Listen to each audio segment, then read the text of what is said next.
This meeting is now called to order. Roll call, please. Mr. Borland? Here. Mrs. Bullock? Here. Mrs. Johnson? Mr. Street? Here. Van Mater? Here. Looking for scouts. I don't. No scouts. No scouts. No It is off. Everyone, if you please rise, and we'll say the pledge of allegiance. Mr. Lumber.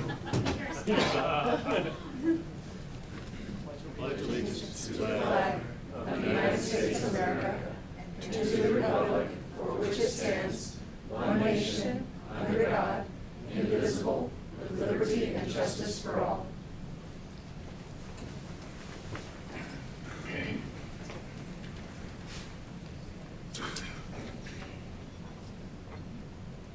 Thank you, Mrs. Dodd. Are there any addendums to the agenda?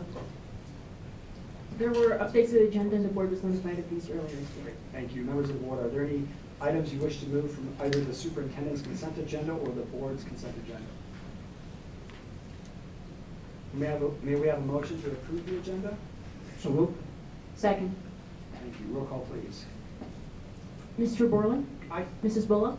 Aye. Mr. Street? Aye. Mrs. Van Mater? Aye. Great, thank you. Board quote, Mrs. Bullock.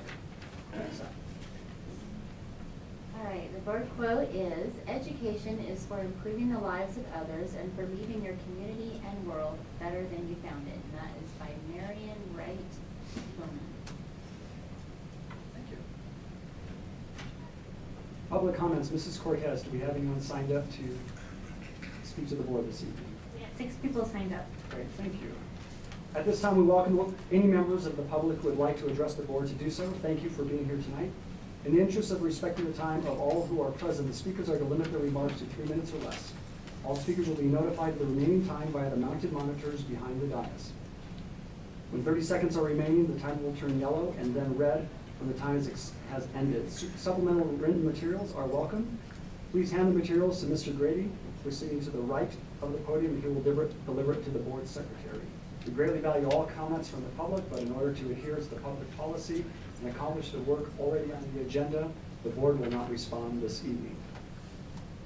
The first is Lori Udenberg.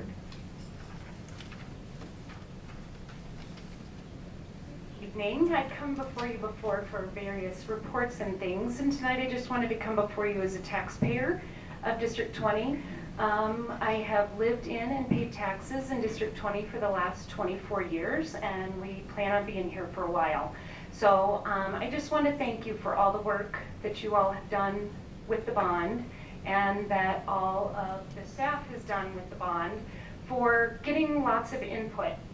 I've been in several meetings recently, and just seeing the amount of work that the Growth and Capital Needs Committee went to and did, all the hours of work that they put in, the fact that you all had every school get committees together, their own Growth and Capital Needs Committee. I was able to serve on the one for Rampart High School.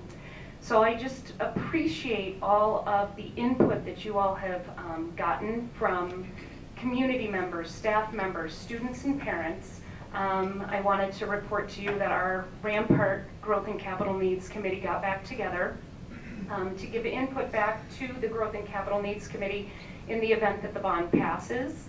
And just a lot of excitement going on at Rampart High School. We feel very fortunate after receiving our addition in 2001 that we are being considered for additional improvements to Rampart, seeing as some schools did not get as much funding as Rampart did in that bond issue.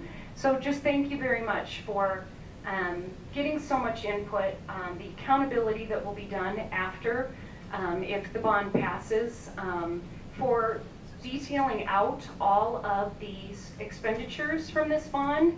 I think it was really good that people could see where the money is going, and I know that has created some more dialogue, and that has not been shied away from at all by any of the staff members here at District 20. So just a huge thank you for all of the dialogue that's taken place, all of the information you've given, all of the transparency and the follow-up that will happen if this bond should pass. Thank you very much. Next we have Marty Mankemeyer.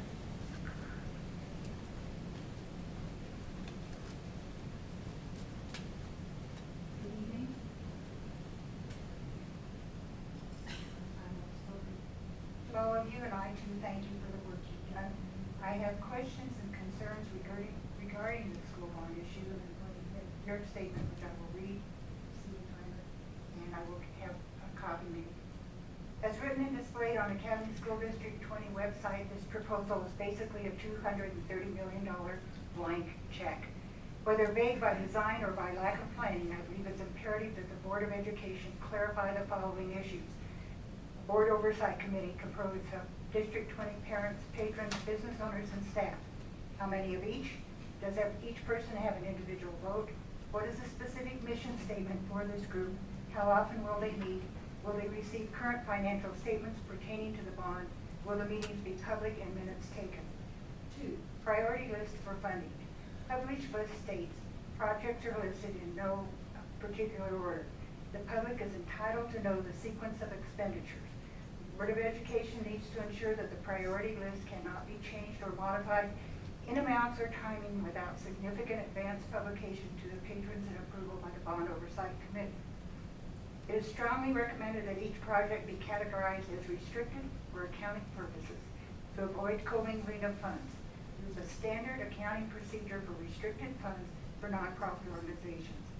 3, institute a pro forma cash flow for all funds created and a statement of funds expended for the bond issue and published monthly. Pro forma cash flows are excellent planning tools to provide valuable information to evaluate performance of fund management. Presented by myself, I've had 6 children and 2 grandchildren graduate from District 20 schools. I've lived in the district since 1977, and I'm in favor of education. But accountability and transparency is very important. As you can see, I come out of the CPA family, so I want to see figures.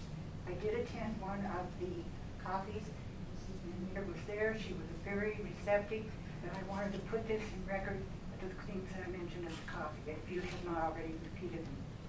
And I have one other question, which is not on here. Is our CFO CPA?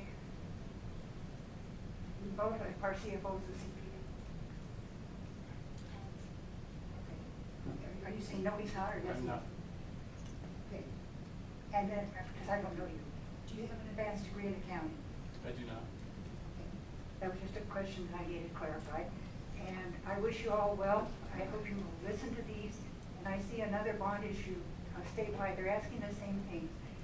You're doing a great job. Just tell us what you're doing. And don't, and I will also say the people at Wells Fargo probably look the other way. We wish we hadn't. I'm asking you to give us information.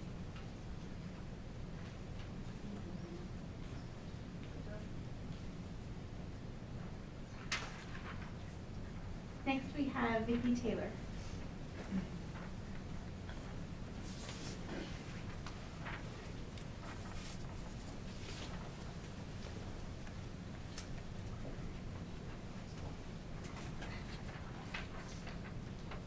I apologize for my appearance today. I've been crawling around on the floor playing Lego robotics with elementary kids all day.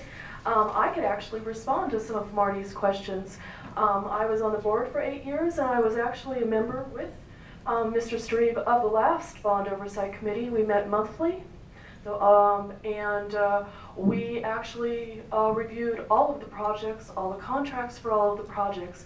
Everything was completed on time and on schedule, and we actually had unallocated interest earnings and some savings, and we were able to do additional projects last time, and that was 15 years ago. So I can actually do that. I served on the Oversight Committee, and then I also served on the board, but I also this last year spent some time serving on the committee that looked at all the capital needs.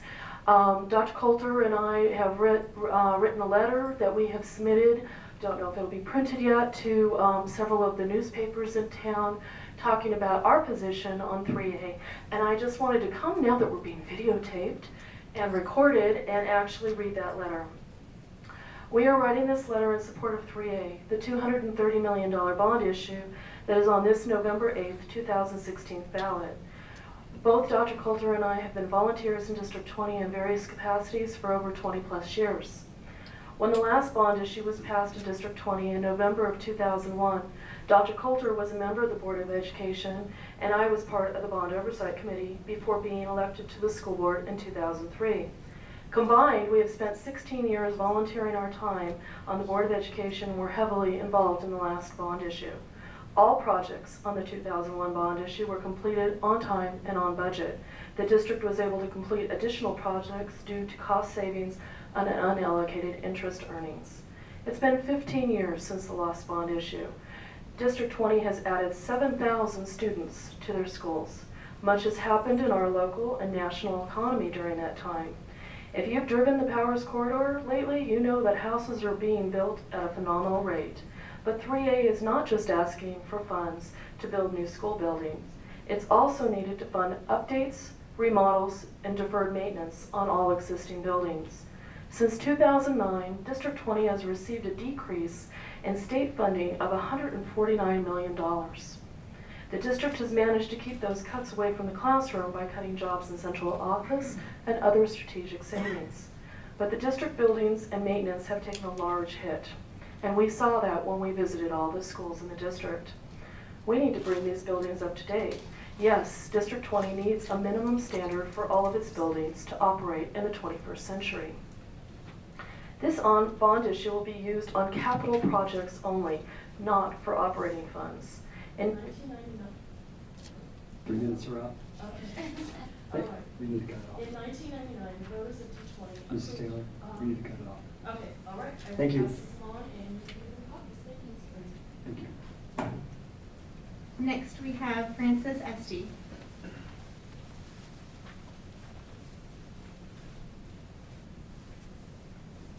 Good evening. My name is Frances Esty. I'm speaking tonight to address Resolution 247-16, approval of language revision for GP 4.4. I urge the board to vote no on this proposed change this evening to GP 4.4. One of the changes proposed can remove public comment from the beginning of the board meeting and allow for comments to be placed anywhere during the meeting. I believe this is an attempt by this board to try to stifle public comment. It gives the board the leeway to put comments at the end of the meeting, requiring citizens to sit through your sometimes 3+ hour meetings in order to be heard.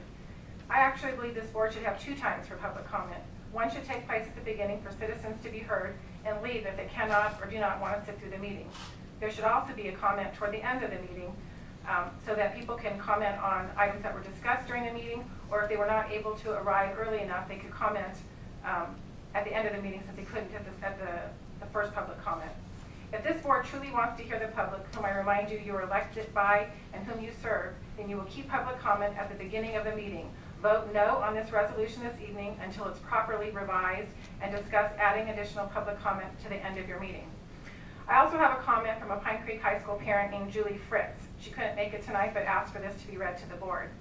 Quote, "Why is the board changing the policy that has been allowing comments from the public at the beginning of the board meeting for years? There's not been any inappropriate behavior. The public has followed the rules for commenting and has been respectful of the time of 3 minutes.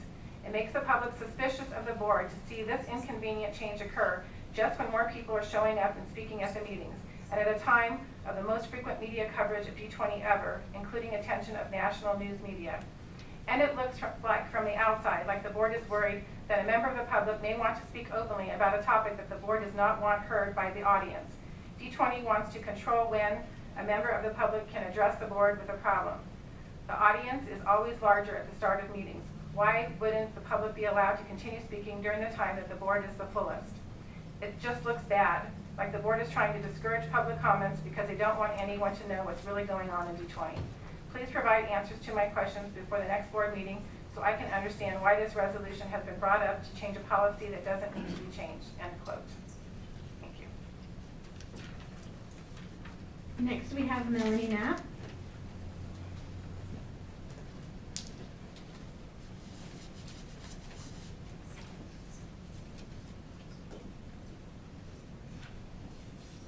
Hi, good evening.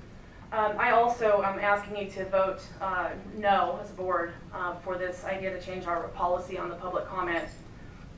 And I say this, I'm not kidding, I probably might be one of the people that's prompting you to want to make that change. We have a full room, and I say some of the things I've said, people might hear something that you don't want them to hear.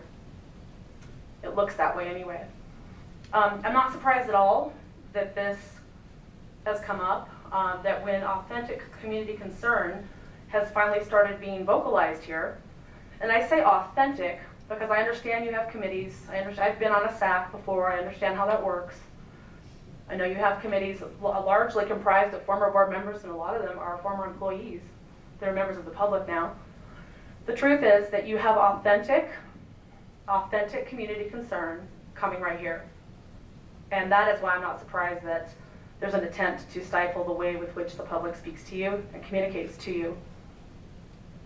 I'm even less surprised that Mrs. Van Mater is behind this policy change, or proposed it according to what I see on the record. So for you to now to only allow public comment apparently at no set time, particularly to no longer allow the comment when most of the public is here at the beginning of the meeting, makes it look like you are discouraging public comment. It just appears that way. There's been no problems like you just heard. I think you're uncomfortable with the new regular oversight that you get from that, and I do think there is a movement towards more of that. The transparency game is over. When you used to go buy a car, it used to be a kind of a game. Well, it's sort of like that now. The people that buy cars have a lot of information they get on the internet, and so do we. So we want answers, and people come here knowing information that we know is not being told to us transparently. So you're going to hear from these people, and I think that's why this comment time is being changed. And I ask you to vote no on that, if for no other reason other than it looks bad. I don't think it's funny either, Mrs. Van Mater. I'm not sure why you're grinning. I'm a little tired of it, quite frankly, and this is not on my notes. I know there's a couple of you concerned about immunity. One of them is not here tonight. And if I were you, I would be worried too. I would get my own legal counsel.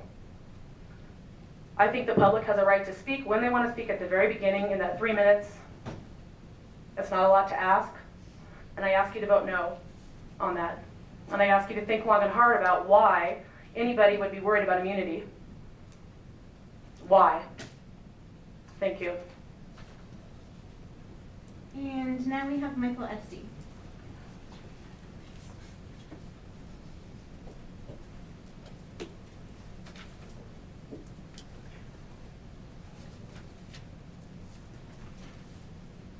Hello, I'm Mike Esty. On October 11, I attended the bond meeting at Eagle View Middle School, hosted by Tom Gregory.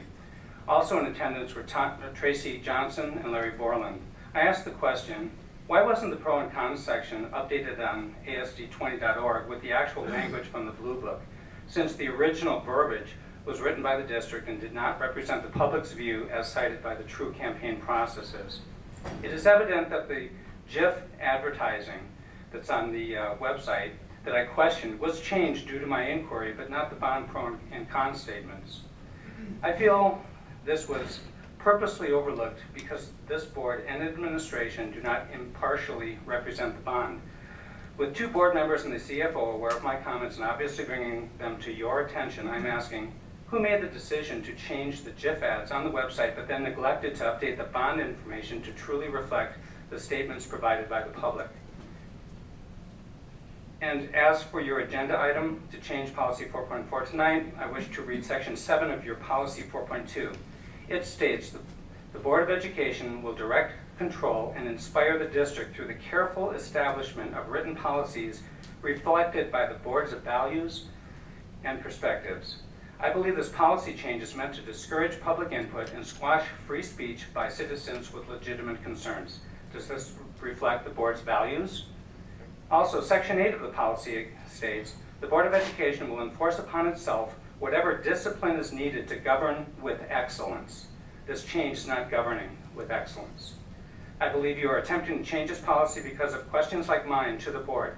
You did not like admitting that over $76,000 was spent on a fence for a developer.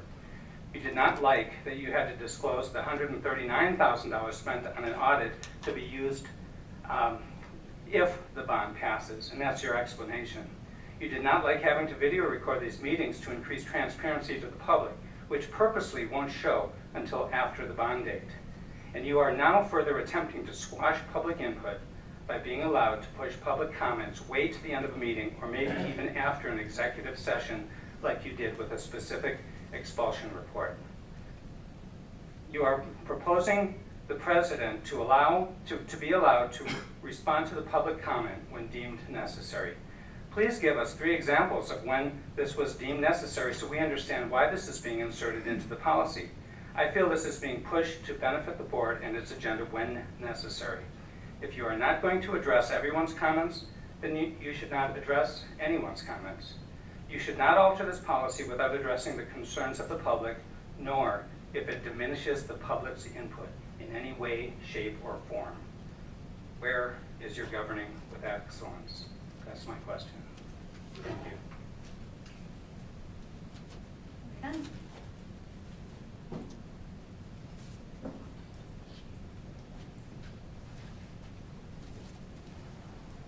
Thank you. Board comments. Why don't we start with Mrs. Bullock? All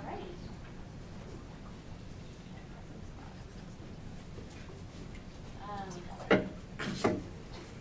Well, I just wanted to report on some happenings at Discovery Canyon and just kind of give some kudos to the administration there. As you all know, they've had a hard year last year. And this year, the staff and administration and student council and everyone involved made a very concerted effort to change the environment at the school and make it very positive. And last week was homecoming week, and boy was it evident the changes that they made. And you know, my kids came home and just said, you know, we go to the best school, and do you think anyone else has as much school spirit as we do? And that was the funnest week of my life.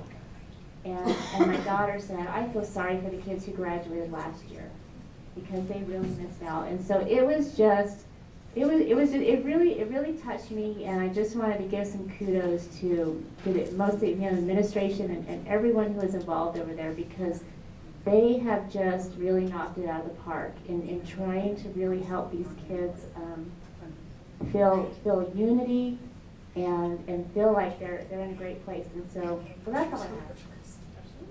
Thank you. Colonel Hardy. No, thank you. Mr. Borland. It's nice to be here tonight. I returned yesterday from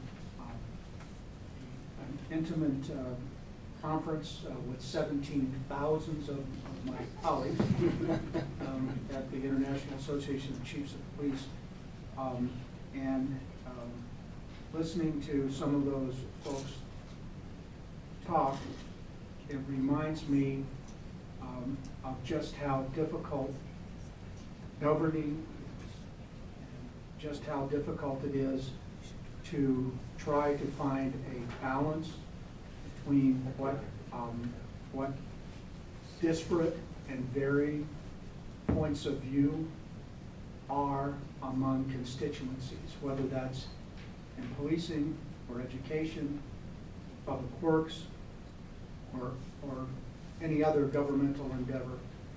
You know, if we could govern people who all think just like us, it would be a piece of cake. But we don't, and I am convinced that we strive very hard to recognize the differing and disparate points of view. We work very hard to recognize them. We work very hard to try to accommodate those. The fact of the matter is that in many ways, governing is about choices. It's about what we're going to do and about what we're not going to do. And the fact of the matter is, we're not going to always please everybody every time. And if you think we've got problems, you should listen to the chief from Chicago, or the chief from Los Angeles, or the chief from San Diego. But the problems only differ in scope. They're still really the same problems, regardless of whether the governance is about education or public safety or public works or the. So I am dedicated and committed to continuing to try to serve all of the folks in this district as well as I can serve them. When they do agree with me, when they don't agree with me, and I'm certainly more than willing to listen to anyone's points. Thank you. Mrs. Van Meter. Thank you. Mr. Street, in light of the comments this evening, I would like to exercise my right as a board member per GP 4.6 to remove item 6O, which is resolution 24716, approval of language revision to GP 4.4 board meetings and GP 4.6 board officers roles. I'd like to remove it from consent agenda so that we can have further discussion, as I was one of the authors and I can explain the misunderstandings involved in that. It's my understanding that we would have to vote to amend the agenda to do that. Okay. You making a motion? I'm making a motion to move that to item 7 pulled from consent agenda. We have a motion to remove 247.16, approval of language revision to GP 4.4 board meetings and GP 4.6 board officers roles, and put that under items pulled from consent agenda. I have a motion. Second. Second. Okay. Roll call. Any discussion? Roll call, please. Mr. Borrell? Aye. Mrs. Bullock? Aye. Mr. Street? Aye. Mrs. Van Meter? Aye. Thank you. I'd now like to explain the smile on my face. I realize that Ms. Knapp also probably knows why I was smiling. That's probably why she left the room. To be accused of doing unscrupulous things and hiding comment, and we'll explain in a moment what 6O is all about. That's absolutely not the intent. It's to ensure that we're not in violation of our policies when we have irregular items that need to come up on the agenda that need to be attended to in the beginning. However, the reason that I was smiling was not because I wasn't taking her, well, perhaps it was because I wasn't taking it seriously. I attended a campaign coffee a week and a half ago at the home of a longtime friend. It was a coffee at a private residence, and it was in support of 3A, and there were people there to hear and learn about 3A. I was there in full disclosure that I was a board member and that I was advocating for 3A, and Ms. Knapp attended that meeting. And she sat there for 2 hours and talked about how she supported 3A and how important it was and how great that was. It was interesting because I sat there and listened to it and waited for this to finish, and at the end she never did come clean about who she was or what she was doing there. She actually signed up on the email list to be contacted and to support the 3A committee, knowing full well that she had already